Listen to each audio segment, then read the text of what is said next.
cells use RNA to make protein. Cells use RNA to make protein. देखो cell जो है protein बनाने के लिए किसको इस्तेमाल करता है? आरएनए को। अब कैसे? आप यहां पर तवज्जो कर लीजिए, सेल के पास मौजूद होता है न्यूक्लियस। अगर यूकैरियोटिक सेल है, अगर यूकैरियोटिक नहीं है, प्रोकैरियोटिक सेल है, तो उसमें न्यूक्लियस नहीं होता, लेकिन उसका डीएनए मौजूद है। डीएनए जो मौजूद होता है, आप लोग ये डीएनए बना देते हैं, वो क्रोमोसोम्स के अंदर पाया जाता है। ये जो डीएनए है, सेल डीएनए ऐसे समझ लें कि हुक्मरान है। All the informations are present in the DNA. तमाम की तमाम इंफॉर्मेशंस किसमें मौजूद है? इस डीएनए के अंदर। डीएनए से कॉपी होना, किस चीज का कॉपी होना? कि इसके ऊपर लगा हुआ जो सीक्वेंस है वो आरएनए की सूरत में सिंगल स्ट्रैंडेड। आरएनए जो होते हैं वो सिंगल स्ट्रैंडेड होते हैं, वो भी न्यूक्लिक एसिड है। डीएनए से आरएनए का बनना, ये प्रोसेस जो है इसको बोलते हैं ट्रांसक्रिप्शन। ये दैट इज द डीएनए, और ये क्या है? आरएनए बन गया। डीएनए से आरएनए बनना, और फिर आरएनए के ऊपर वो सारे कोड्स मौजूद हैं।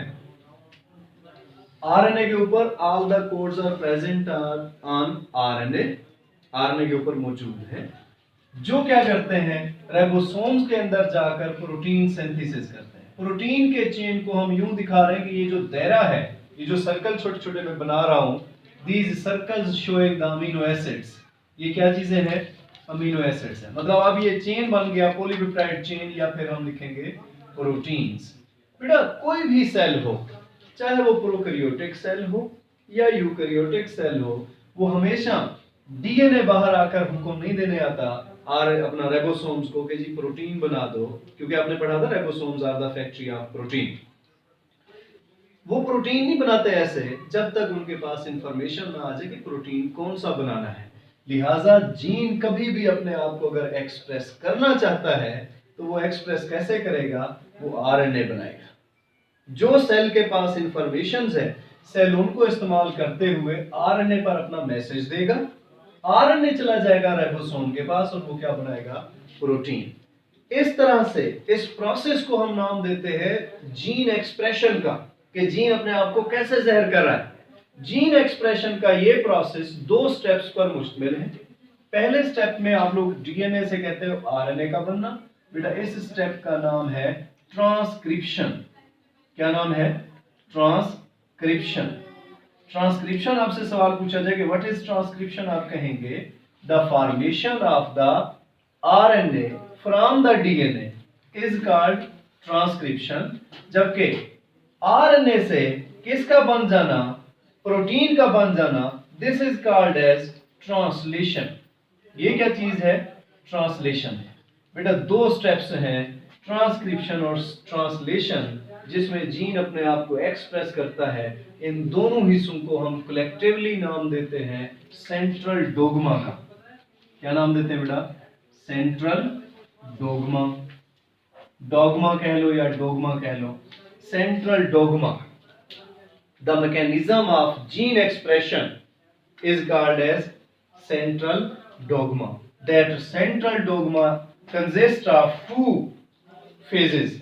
The first phase is transcription, the second phase is translation. Clear है?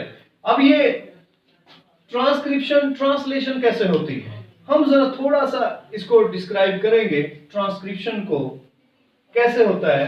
देखिए बेटा, जो डीएनए के पास जो भी कोड्स हैं, ये डीएनए बना रहा है।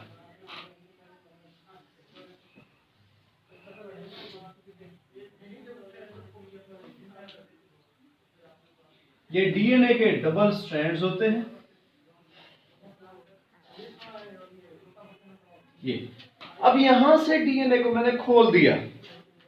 याद रखें कि जब डीएनए ओपन होगा तभी उसकी ट्रांसक्रिप्शन हो सकेगी ना। जो उस पे इंफॉर्मेशन लगी है न्यूक्लियोटाइड्स की सूरत में, वो यहाँ पे लगी हुई है न्यूक्लियोटाइड की सूरत में। ऐसे इन्हीं से आरएनए ने बनना है, इन्हीं इंफॉर्मेशन से आरएनए ने बनना है।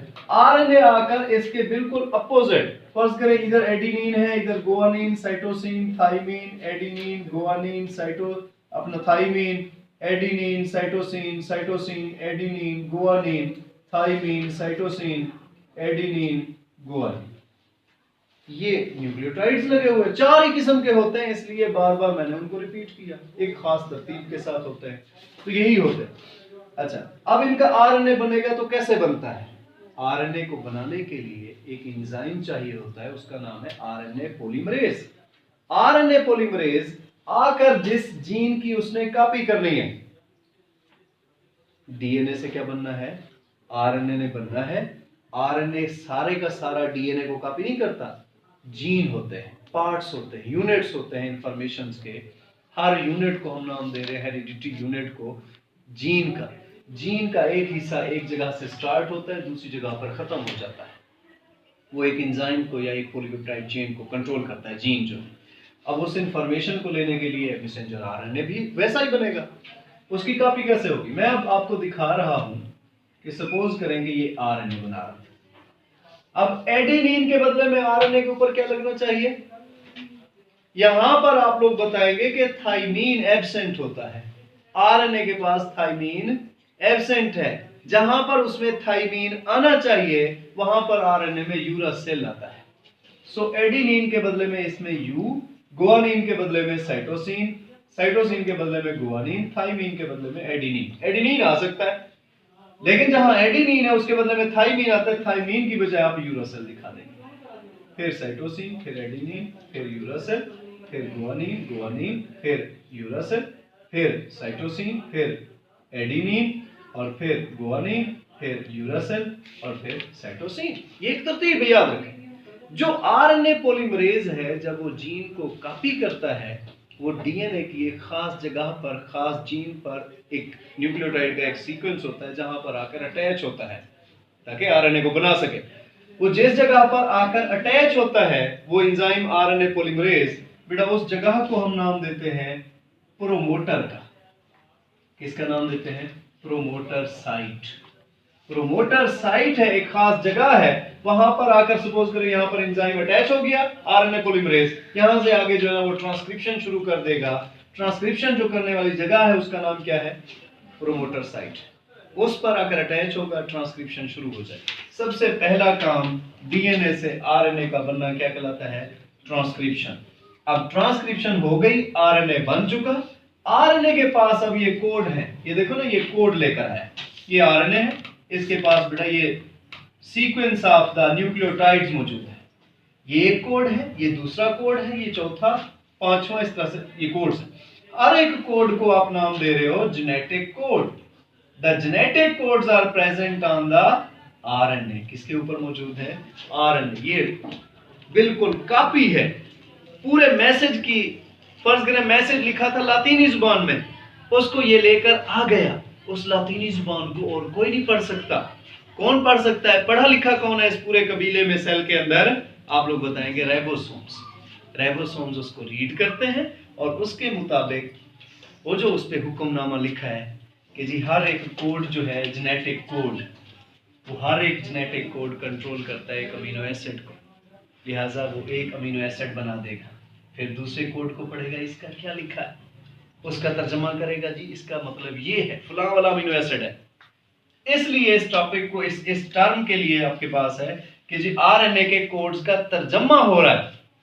That's why it is called as translation, कि उन कोड्स के ऊपर जो जो कुछ लिखा है उसके मुताबिक प्रोटीन के जो ये आपको नजर आ रहे हैं अमीनो एसिड्स, वो बनते जाएंगे, इकट्ठे होते जाएंगे। यही अमीनो एसिड्स ही तो हैं, उनकी एक तरतीब ही तो है, तो प्रोटीन की डिफरेंट टाइप्स बनती जा रही हैं। ये बेटा पहला हिस्सा ट्रांसक्रिप्शन, दूसरा हिस्सा ट्रांसलेशन, इसको बोलते हैं जीन एक्सप्रेशन। तमाम जो सेल्स होते हैं वो अपने इसी आरएनए को बनाकर प्रोटीन को बना सकते हैं, इसलिए टॉपिक का नाम है cells use RNA to make the proteins. Protein को बनाने के लिए सेल ने किसको इस्तेमाल किया? आरएनए को। क्लियर हो गया? और फिर इस पूरे मैकेनिज्म का नाम क्या है जीन एक्सप्रेशन के? Central dogma. क्लियर है जी? ये हमारा आज का टॉपिक।